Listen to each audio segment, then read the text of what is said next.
What up, Facebook friends, YouTube associates?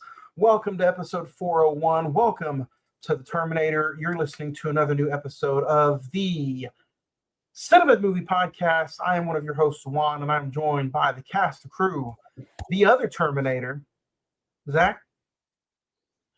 I don't know if I'll call myself a Terminator, but hey, it's good to be back on the show. I know you've been looking forward to this conversation for the past 4 weeks.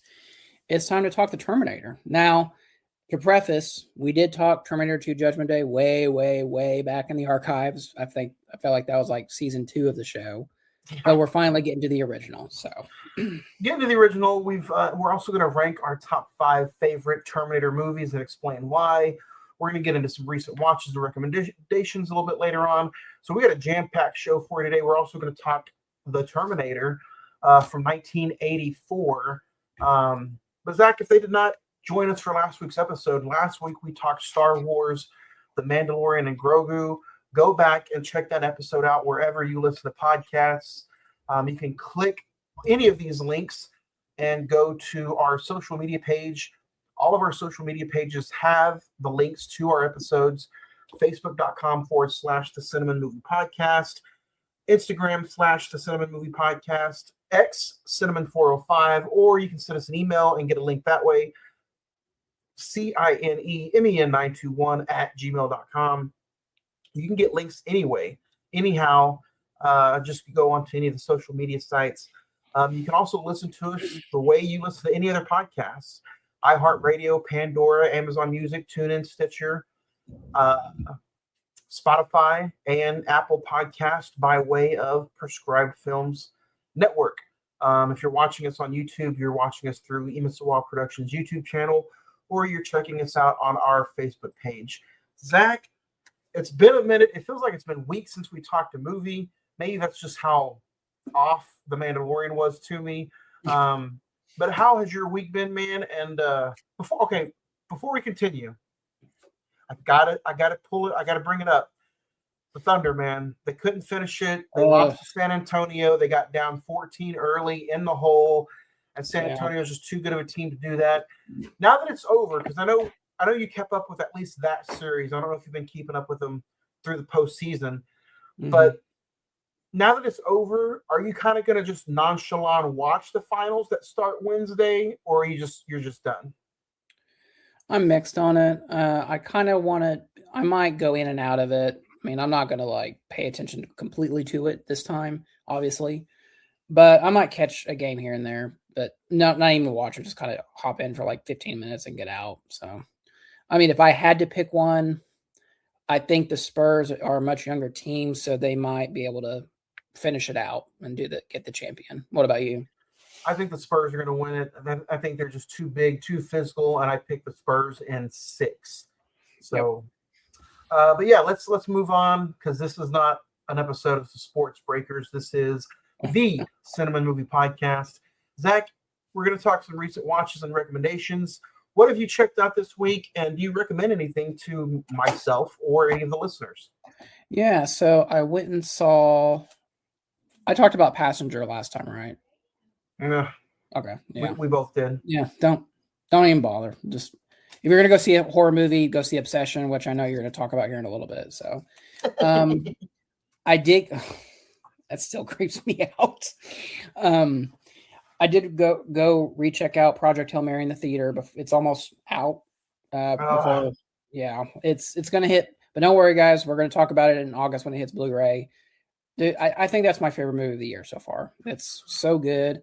It is girthy 2.5 hours, but it does fly by like nothing. I was supposed to go watch it yesterday, but some stuff came up and did not get to. So unless I get to go see it, unless I can see it tomorrow, I probably won't get to see it. Yeah. I know this is probably way too early to say, but I think Gosling deserves an Oscar nomination for his role. He's really, really good in this. So you're gonna make fun of me. That's fine. I know. I'm just trying to mark movies off my list for the year. I went and saw The Breadwinner, the Nate Bargatze film. I want to see that. It's harmless fun. That's all it is. It's bad. It's 29% on Rotten Tomatoes, and people. It's dude. It's basically Mr. Mom. Let's be honest. I love Grown Ups, So don't Yeah. bash me about a good time.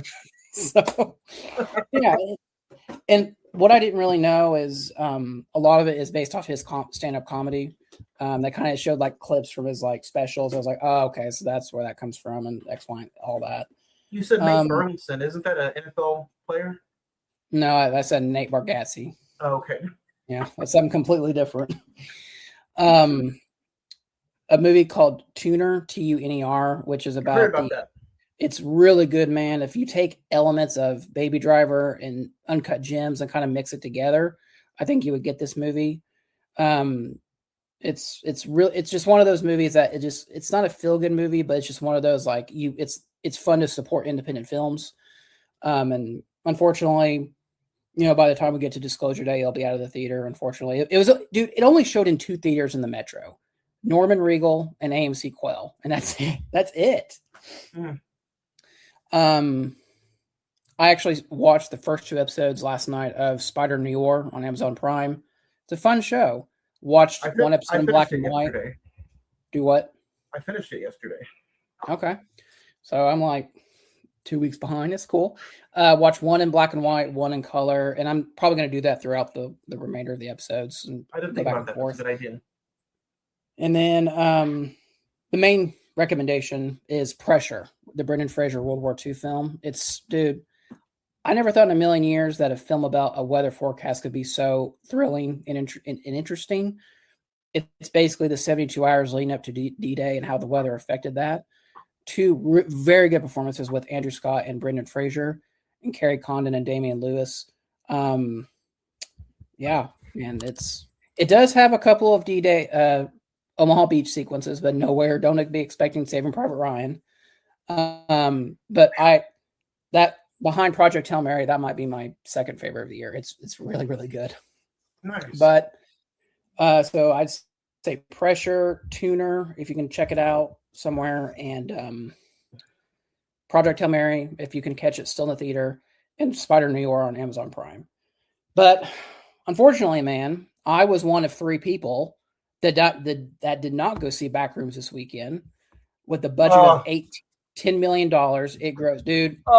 It grossed $125 million worldwide this weekend. And Kane Parsons is now officially the youngest person ever to have a #1 movie at the American box office. So you went and saw it. Non-spoiler. What do you think about it? Oh, you want me to start off right off the bat? So, or if you want to talk about something else. Let me get through what I saw for the rest of the week. I went through and checked out Austin Powers first and second. Don't ask me why, I just did. The Shallows. I finished my Star Wars sequences with episode 7, 8, 9. I watched The Goat with Steph Curry on Netflix. Cute movie. That god awful Game 7. The Terminator for today's episode. I went through Spider Noir in 2 days. And then I finished the series finale of Euphoria. Tremendous episode. The last 2 episodes. You don't have to spoil it. There's someone at work that watched it, and I just heard like it's an insane series finale. I'm not going to spoil it, but I do. I give you this, Zach. If you don't want to go through and watch season 1 and 2, which it flies by, I would at least watch season 3. Okay. But I know you're a TV guy. If you're going to go through, you're going to watch all 3. So yeah, I'm a completist. Do yourself a favor. It's not bad. I know sometimes shows like this get a flack, but it starts out one way and it ends completely different. But I would watch it. It's a very, very good way to end the entire thing. Very emotional. And then yes, back-to-back days I did go see Obsession and Backrooms. I saw Backrooms first and then Obsession. We're going to take some time away from the episode to talk about this spoiler free. I won't spoil it, but Backrooms is so unique. The performances are so good. It's a movie that does not rely on jump scares. The camera angles are so freaky. It has some very good cinematography that kind of brings you in with a handheld camera footage, but the entire movie solely doesn't use handheld camera footage. Um, and it's so A24ish, it's not crazy. So if you don't like A24ish in the thick of things kind of films, you're not gonna like this. But the what's his name? The main actor who plays Chiwetel Ejiofor. Thank you. I would have had a hard time doing that. I knew if we're doing a review, I'm gonna have to later this year. I'm gonna have to say his name because you're gonna butcher that to death. Yeah. So he was fantastic, man. And there's a scene. I won't spoil this, but there's a scene in the movie. When we talk about it, you can try to guess it or ask me. But there's a scene that just choked me up so much, and it's not a scene that's probably meant to choke anybody up. But you just get so wound up in his life, and you imagine what he went through while he's explaining this stuff. It's just phenomenal the way he delivers and brings this character to life in Backrooms, man. It's so good. It's probably my favorite of the year, and Obsession is a close second behind it. I do think Obsession is really really good. Backrooms, I would say, is like really good. Yeah. To me, they both get a 4 for me on my letterbox. I gave them both a 4.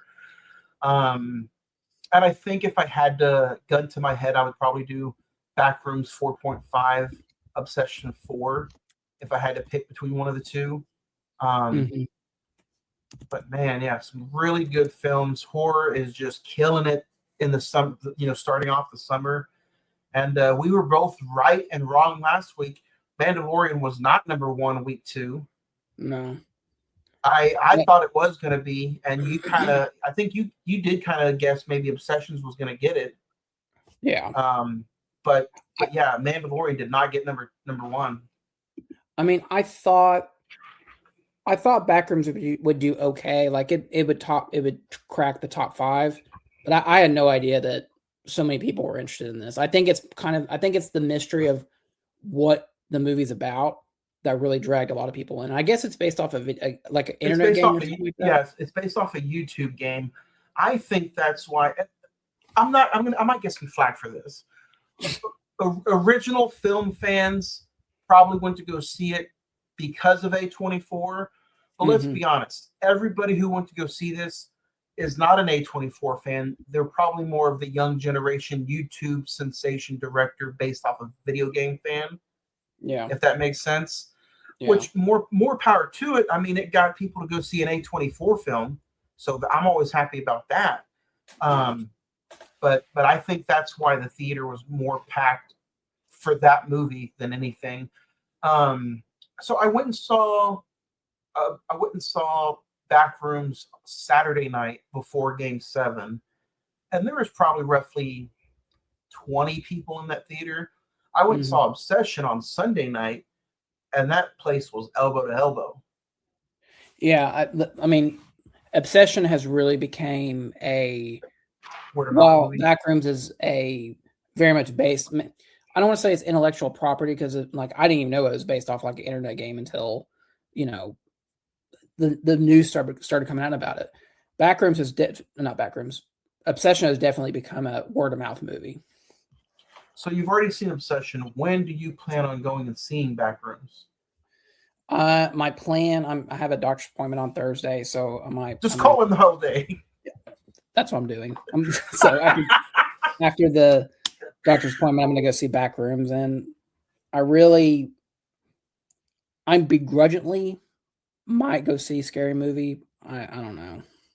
Don't say begrudgingly. I have the first 3 over here on Blu-ray. I'm going to go see Scary Movie regardless because I want to have a good time. I want to laugh at the jokes. There's a bunch of horror movies that they're going to make fun of that I'm like, finally, yes, it deserves to be made fun of. Yeah. Now, on our episode when we did Scary Movie back in the day, I did say, and I still kind of feel this way, I do not like parody films. If Edward was on this episode, he'd be like, "Told you, dude." Yeah. but for me, I'm just excited to see the original cast together. Yeah. If it was like some off cast like 3 or 4 or 5, I wouldn't want to go see it. But if it's the Wayans brothers, Anna Faris, everybody from the original. I'm going to go see it. And that to me is what is kind of the saving grace of it, is that maybe they'll bring it back to basics with like the first two. It's like, And okay, maybe, we've all seen the Red Band trailer, so we know yeah, it's going to be it's going to push buttons as many ways as it can. yeah, And if you've also seen if you've been to the movies lately, you've also seen the Jackass 5 trailer or the Jackass 6 trailer. yeah, So all these movies that are like we grew up with back in the day are coming out and they're pushing those buttons. yeah. So Well, it's also that, but I feel like it's almost kind of like a send off for some of these films. Like I don't know if they're going, if depending on the box office, there might be another scary movie, but Johnny Knoxville's already said that this is going to be the last Jackass, which is probably a good thing. Let's be honest.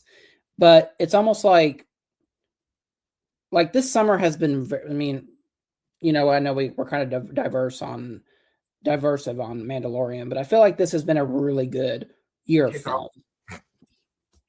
Not just summer, not just for the summer movie season, but just like overall a good year for movies. So I got to say this now. Now that this week is popping up, what's going to become number one? Master of the Universe, Scary Movie 5, or Jackass? Or Jackass doesn't come out for another few weeks, but yeah, I still believe Scary Movie is going to outdo Masters of the Universe.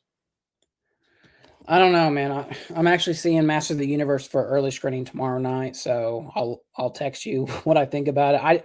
I didn't grow up with Masters. I didn't grow up with He-Man or none of that, so I'm just like, ugh. But like same. But it looks pretty good. It's gotten fairly good reviews. The most shocking thing is like Jared Leto's the best part of the movie, which I'm just like, okay. But you know what? I'm gonna go see Masters of the Universe. I'm gonna go see Backrooms. Dude, if you and me want to go see a scary movie, I really want to see that with a big crowd so we can laugh our asses off. That's pretty much a crowd movie you want to be in a theater to go see. Yeah. But I don't know, man. I think Backrooms could still take number one, but I think the nostalgia factor of Scary Movie and Masters of the Universe one of those will be number one. So I'm hesitant as well with Masters of the Universe. I don't have the original. I was very reflectant on trying to buy it. I don't think I'm going to buy it before I go see the new one. So I think I'm just going to go in completely eyes wide open with the new one. Yeah. But I do plan on seeing Scary Movie first before He-Man or Master of the Universe. So, which makes sense. I also want to go see Pressure. So, dude, I need to go see Pressure before it gets taken out. What you should do if you're not, I know you're kind of in between jobs right now, just go Friday because like the showing start at like 8-9 o'clock in the morning. Just do a whole day. Go see almost everything. See, I have the AMC pass. Yeah. But the thing that's kind of sucks about that is AMC theaters, the earliest they open some days is like 1. Yeah. So yeah, I know. But stupid. Anyway, those are our recent watches and recommendations. Go check out Obsession. Go check out Backrooms. And then this weekend, go check out Scary Movie. I know Zach wants you guys to also go see Pressure. And check out He-Man or Master of the Universe, whatever they're calling it nowadays. I was going to ask before we move on, did you get what I was saying about the main actress in Obsession, how it was such a physical performance? Oh, yeah. Yeah. Well, probably, I mean, let's be honest. Go ahead. They couldn't afford. I heard that they couldn't afford to have a stuntman, so she had to do all that stuff herself. Oh yeah, it pays off. We'll probably talk about it for spooky season in October. So, or as soon as as soon as that mug hits streaming, we'll talk about it. Yeah, but before then, I think we got a top 5. Top 5.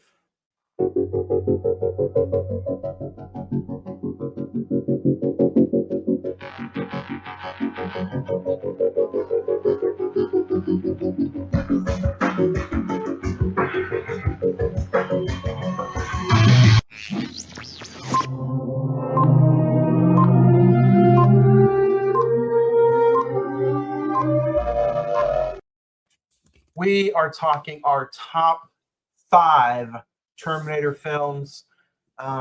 Should be fun. We're going to rank our top 5 Terminator films. I do not have any honorable mentions. Zach, do you want to go back and forth? Sure. I mean, my only honorable mention is the fifth movie, Genesis, which is god awful. But anyway. Number 5 for me is going to be Dark Fate. Me and you saw this in the theater together when it first came out. Producer James Cameron, uh, Arnold Schwarzenegger reclaims his Terminator feel. Linda Hamilton comes back to reprise her role, and I really liked the opening where they had like the CGI John Connor, and it wasn't just a random actor or person; it was Edward Furlong. So Yeah. going back to those roots, I liked the way it kicked off. I didn't necessarily like the ending, but I enjoyed what kind of story it was. So number 5 for me is going to be Terminator Dark Fate. What about you? I'm gonna go T3 Rise of the Machines. I think that movie gets a lot more crap than it deserves. But I think I haven't seen it in a long time, but I just remember it's nowhere near it's gonna be impossible to follow Judgment Day, but I think it's a good Terminator movie for what they were trying to do. And it was kind of a Yeah, ballsy move the way the movie ends. So I'll yeah. give it credit for that. That's number 4 for me is Terminator 3 Rise of the Machines. Um, I agree with you. The entire time watching one and two, you're thinking about Judgment Day. You're like, what would Judgment Day really be like if the movie had ended like that, or if that was in a full length feature film? And spoiler alert, it's an old movie. Go check it out. Terminator 3. Judgment Day is at the end of Terminator 3. You get to see what it would have been like if the machines won. And I Yeah. think, like you said, that was very courageous of them to show that. But I think you had to. Terminator 2 Judgment Day teased it, but it never happened. So Yeah. I think honestly the only thing I did not like about it was what's that actor's name? Next stall. No, the other guy. Who's the character? He plays oh,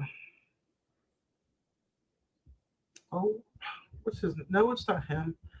Maybe no, never mind. I'm completely thinking of the wrong Terminator movie. I'm thinking of Genesis. Uh, Yeah, I'm oh, thinking of Jai Courtney. yes. No, not even him. Um, the other guy. Oh, Jason Clarke, who plays John Yes, Connor. Yeah. yes. By far the worst John Connor ever.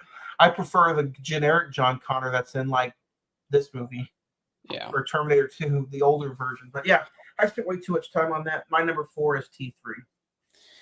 My number 4 is what we're talking about, the original Terminator. So, what is your number 3? Bless you. My number 3 is Terminator Salvation. I think it's by far the best Terminator that does not involve Arnold Schwarzenegger. This, Yeah.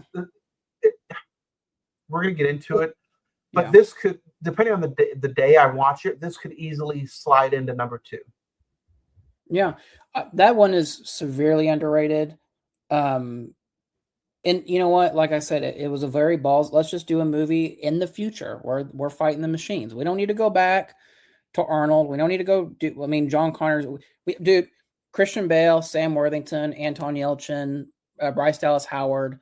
It has a really good. I mean, I know a lot of people complained about the Transformer Terminators, but it's still an action packed film. That I mean, I don't know, man. Like I don't know what people were expecting with it, but maybe because it was the first PG-13 Terminator, and people was like, "No, I'm out." I don't even think that's it, man. I just think it was the first one without Arnold, and people were just like, there was so much pushback. But I enjoyed them setting a movie in the future where the human race is on the ropes and they're almost extinct, and you see the machines rise. But then there's just that one thing that John Connor does that kind of helps out towards the end. So, like I said, Terminator Salvation could easily slide into number 2, depending on what time of day it is. So, what's number 3 for you? My number 3 is Terminator Salvation as well. Do you want me to do my number 2? Sure. My number 2 is Dark Fate. You and me went and saw it. I think that's kind of that was like one of our first, I think, big films that we went and saw. We checked it out at the Norman AMC. That to me is real fun. You bring back Arnold, you bring back Linda Hamilton. You don't include John Connor, which I'm almost thankful that they do, because it's like let's focus on someone else in the future that also had an impact fighting the machines. And I think it's a really fun movie. I know, there's been talk that James Cameron wants to reboot it without Arnold. But we'll I think this is a great. Would you consider that like a direct sequel to Judgment Day, which I guess it technically is? It's supposed to be, yeah. That's what they try to do off of it. It is a direct sequel. This is the time of the years that they were trying to do the requel stuff, and this Terminator was that requel for T2. Yeah. That's another interesting question, though. Let's bring that into consideration. What do you think about James Cameron wanting to just reboot the exact first film and redo Terminator with the new cast, but he wants to use today's technology, just like Spielberg wants to redo Jaws with today's technology. It's not like it's a different director trying to make money. It's just the older directors wanting to redo their classic with today's technology. I mean, I wouldn't mind it. I mean, the only good thing, one of the best things about James Cameron is that he really does put like visual effects forefront in his movies, maybe some more than plot and dialogue and everything. But I wouldn't be opposed to it. I don't know if people would accept it without Arnold, But the man's like 80 years old. What is he going to do? Is he just going to be like a cameo on the side of a bus or something, promoting Skynet? Yeah, that's funny. So he could play the mayor. There you go. Or the governor. My number 2 is what we're talking about today, the original Terminator. Okay. My number 2 is Terminator Dark Fate. And do we need to talk about number 1, Judgment Day? It's Judgment Day. Yep. The best one. The only one worth watching. No, I'm just messing with you. So that is interesting. Today's top 5 was we're going to either rank our Terminator movies or rank our top 5 sequels of all time. So, but I'm saving that for another time. So let us know your thoughts. You don't have to give us a top 5. If you're listening to this, just name us your favorite Terminator film. Is it Terminator 2? Is it overrated? Is it the OG? Or are you more of a sequel kind of guy and you like the other ones? Let us know. Hit us up in the socials or hit us up in the emails and let us know your favorite Terminator film. Zach, today that's exactly what we're talking about. We're talking Terminator from 1984. IMDb currently has it at an 8.1, 90% on Rotten Tomatoes, and 84% on the Metascore, 3.9 out of 5 on the Letterboxd. With a $6.4 million budget, this movie grossed a little over $79 million at the box office, with an October 26, 1984 release date. A cyborg assassin from the future attempts to find and kill a young woman who is destined to give birth to a warrior that will lead a resistance to save the humankind from extinction. Starring Arnold Schwarzenegger, Linda Hamilton, Michael Biehn, Paul Winfield, Earl Bowen. You also have it written by James Cameron and directed by James Cameron. Zach, do you remember the first time you seen the original Terminator? What was it like when you first got done with it? And then what was it like revisiting it for the episode? So this has always been a kind of a hard one for me because I saw Terminator 2 Judgment Day before seeing the actual original Terminator.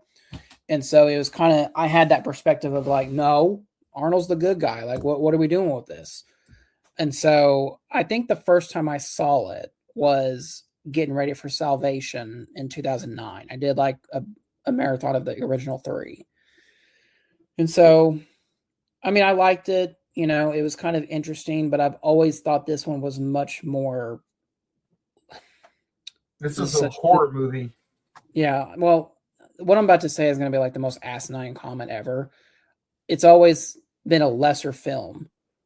Like, it's incredible, like the jump from this one to Judgment Day, just how much of a increase in quality. Does that make sense to Yeah, like what but happens? but we agree with you. I think a lot of people would agree that if you saw Judgment Day first, you would kind of go back and be like, "What am I watching here?" This is Yeah. more like a sci-fi horror film Hmm. compared to the action-packed robotic cyborg film that I'm used to with Judgment Day. Yeah. And Judgment Day is just such a better film overall. Not even just Terminator movie, but just, I mean, it's got funny nitwit scenes. It's got everything you want in a good film. And Alien fans would probably say the same thing when James Cameron took over Alien. Aliens to a lot of people is a much better film than Alien.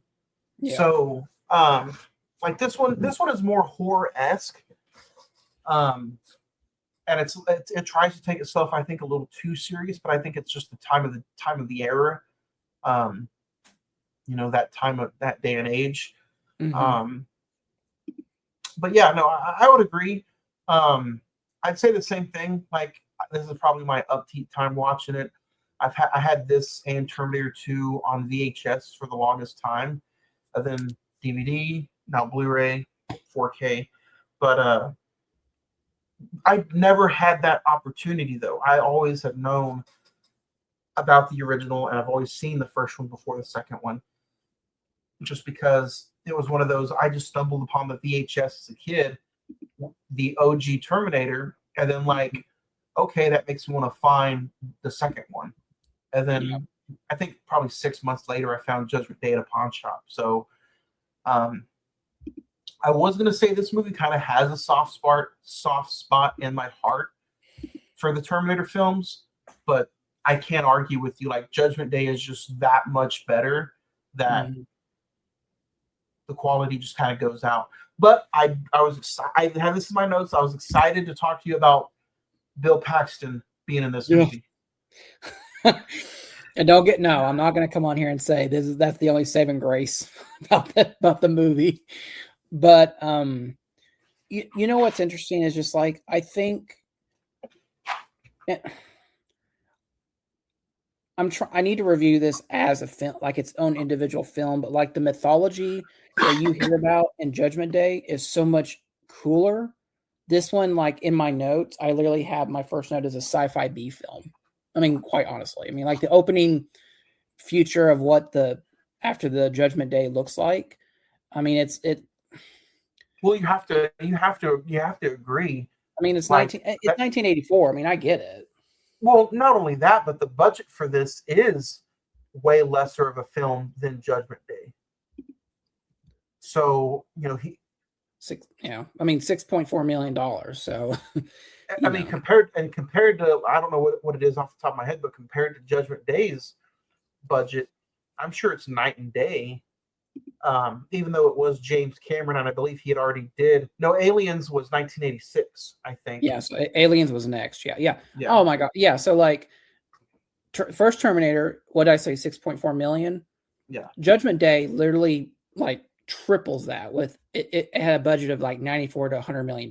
So I mean, like you can Oh yeah. tell the money was there. I mean, not to mention that Cameron had a couple of hits between now and then, and it kind of solidified him as a director to watch out for.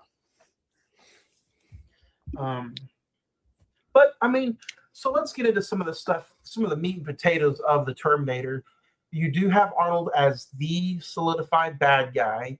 Um, he's more of a stunt man in this movie. I think he doesn't have that many lines, but this is Mm-mm. where the line of all lines come from, where I'll be back hits you.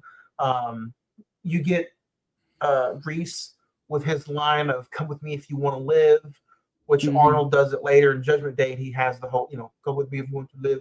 So the one-liners are there. Him stalking the different Sarah Connors and killing those, I did enjoy. Like, the horror-esque of this movie, it does feel like a horror sci-fi before anything. Mm-hmm. What do you think of that aspect? I thought that. I mean, I like how you really described it as like it really is like a horror movie because like between that and the score by Brad Fiddle, I mean, that's one thing about the Terminator movie, at least with the first two, is The like score. it's the score and it's this unrelenting feeling of there's no escape. You can try and kill him, you can hit him with the truck, you can blast his face off, but he's still going to come for you. And it's just like you can't outrun him, and you can't outrun him. He doesn't eat, sleep, or nothing. It's just like a killing machine that is unstoppable until you get his head like bolted down in a giant machine.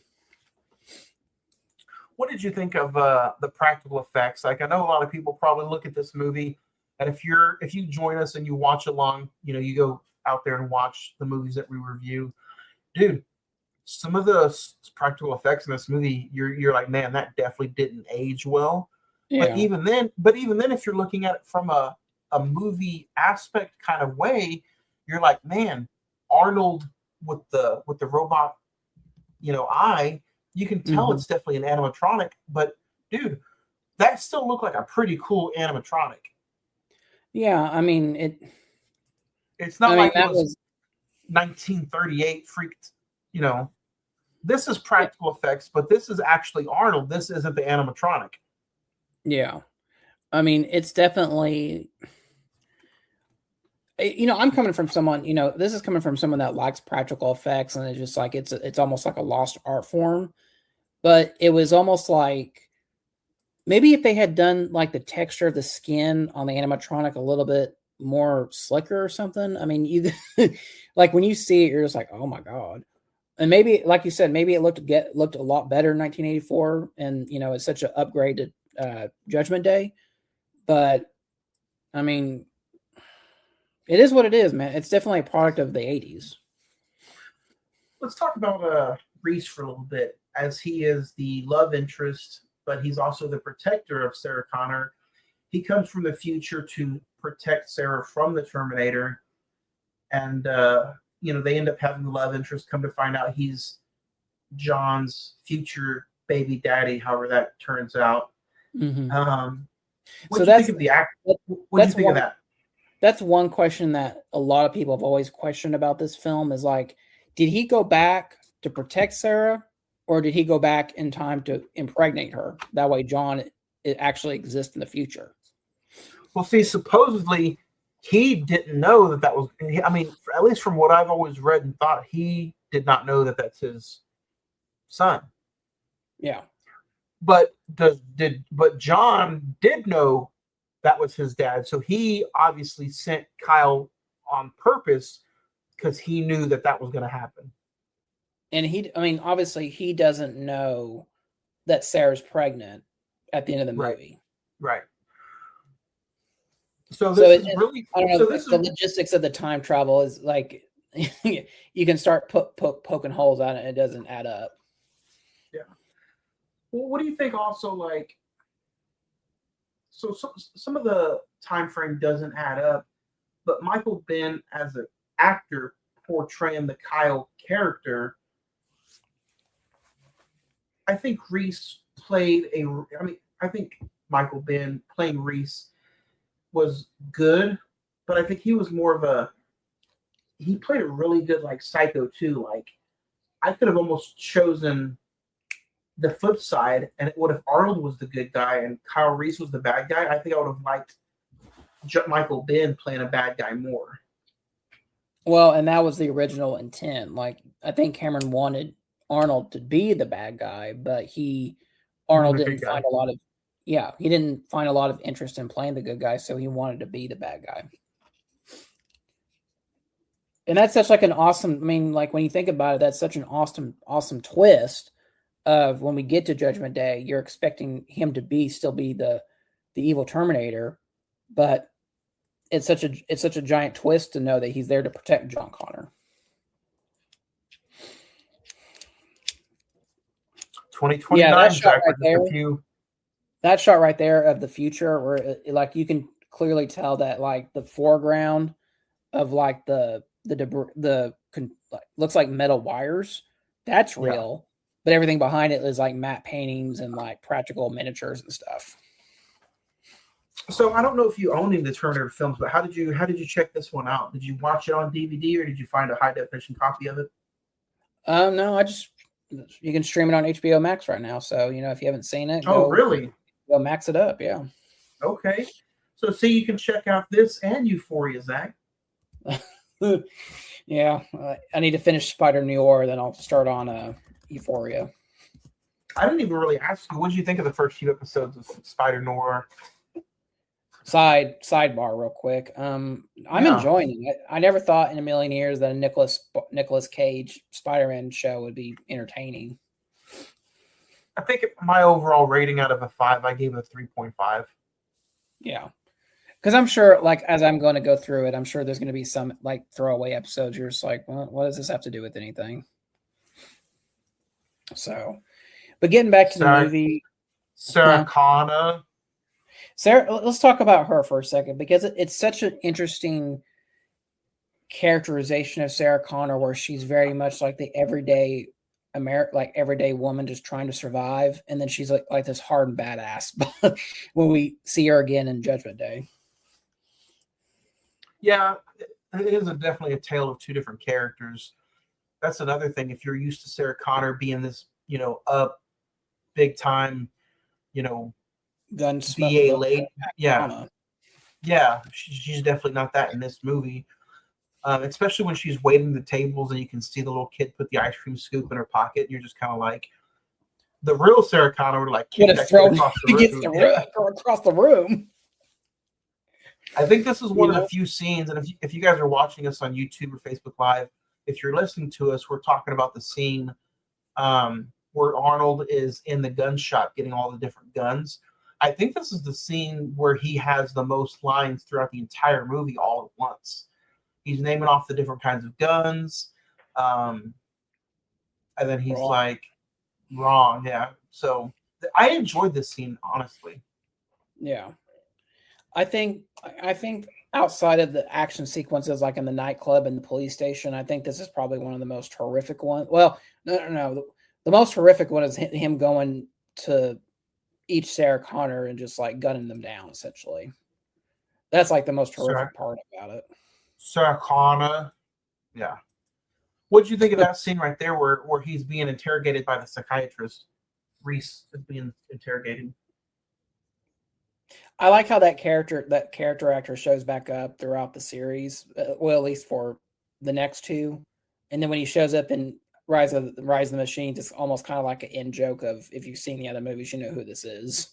Yeah, yeah. Which you would think, like, be honest, like logistically, if you saw that, if you had been in contact with these people, especially by the time you get to the third movie, wouldn't you think like, okay, maybe there's some merit to this, maybe this is real?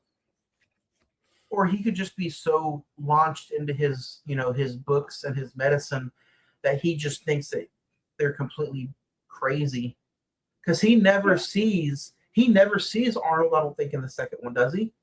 Yeah, he does. Because He when does. they rescue Sarah from the mental institution, he sees both the Robert Patrick Terminator and Arnold, and he's just like floored by it when they're in the hallway. Oh yeah, that's right. Well, I mean, it is kind of funny that he's in all three movies. I think it's just him and Arnold that are in all three movies, but Yeah, he definitely has a bigger role in the second one. yeah. Um, but yeah, but going back to your conversation starter about how this movie does feel the lesser of the two, obviously, um, I think this still has some pretty great scenes in it to be like one of the original sci-fi action horror movies of the 80s. Um, Hmm. I think again this scene where they're in the interrogation office and the Arnold just completely terrorizes that entire police station. I'm gonna probably go out and step on a limb and just say that that's probably my favorite scene in the entire film. Yeah. What about you? Uh, Probably for me. I don't know, like the endoskeleton reveal of like when they think they finally killed it, and the endoskeleton rises out from the fire. you're just like, oh my god, there's good practical effects there, and it's also I think because hey, there you go. I think because maybe it looks so real, it does look horrifying, and that machine look, I think it gets more terrifying as the series progresses, if that makes sense. There he is, the extreme. Yeah. So Bill Paxton is one of the only people, and I'm sure a lot of people already know this, but he's one of the only actor to be killed on screen by a Terminator, a Predator, and an alien. Yep. Next if week, we're you, talking Predator 2. oh Lord, Hey, Danny Glover come on. movie? Have you seen that one? Not in a very long time. It's not terrible. It's better than the Shane Black one. I'll say that. Hey, that's the guy that plays Mortal Kombat 2? Anyway, I'll be back. Yep. Where do you think Terminator fits as far as like one of the original big sci-fi movies? Is this probably going to be one that's lost on your list? I mean, we're going to get ready to talk about the IMDb ranking in just a few moments, but you think this is going to be forgotten about on your timetable when it comes to like Alien, Predator, those kind of sci-fi icons, or is Terminator like up there with some of the greats? It's hard to say because it's like very. I can very film, much. not this film, just the character. Oh, as the character. Oh, yeah. In terms of sci-fi characters, I would definitely say maybe top 5, if not top 10. Because I mean, like you got Alien, like you said, Alien, Predator. If you want to open the can of worms and do the Star Wars characters, you have different of those. You have Hal from 2001. There's so many different ones to pick from. Yeah, so that's true. Where would you rank on their sci-fi character list? I think Terminator has to go up there with I think he's in the top 3. I think he's just definitely a product of his time. I think if maybe the OG had came out maybe in the 90s, I think it would have been a lot different. But I think the character itself, it is Arnold. No matter how many different Terminator movies they come out with, no matter the reboot, when you think of a Terminator cyborg, the first thing you think of is Arnold Schwarzenegger. Yeah. So I think the marketing behind just Arnold being that creature is phenomenal to me. So. Well, and I think the thing I was going to say was like it's so weird for it to be a movie called The Terminator or Terminator 2 Judgment Day, Terminator 3 Rise of the Machines. It's such like the title is such like and I'm not throwing slack at this. It's almost like it's such a B movie title, but it's garnered so much respect in that, like, when Terminator, like you said, Terminator, it's like you're going to get an Arnold movie. Or, depending on which one you think about, you're going to get a very quality movie. Do you think you would have been okay if they never made anything else past Judgment Day? Would you have been okay? Or would you, something inside you want to explore that lore and that world a little bit more? It's hard to say because, I mean, Terminator 2 Judgment Day ends on such like a very sad but hopeful note, if that makes sense. And it's, I mean, I just don't understand. Like, I don't really, I mean, obviously we got like 5, well, that's number 2. So we got like 4 more movies out of this. But like, is the mythology of John Connor that interesting past Judgment Day? No. Unless we do like something like Salvation where we're in the future.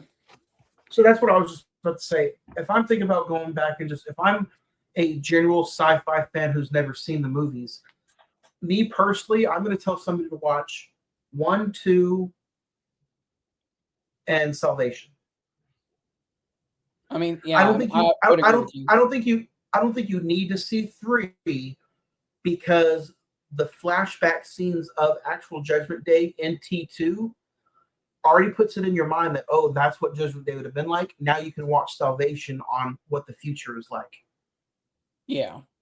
My my only kickback with that is that because Terminator 3 ends with the Judgment Day happening, I think you would have to include that to get to Salvation.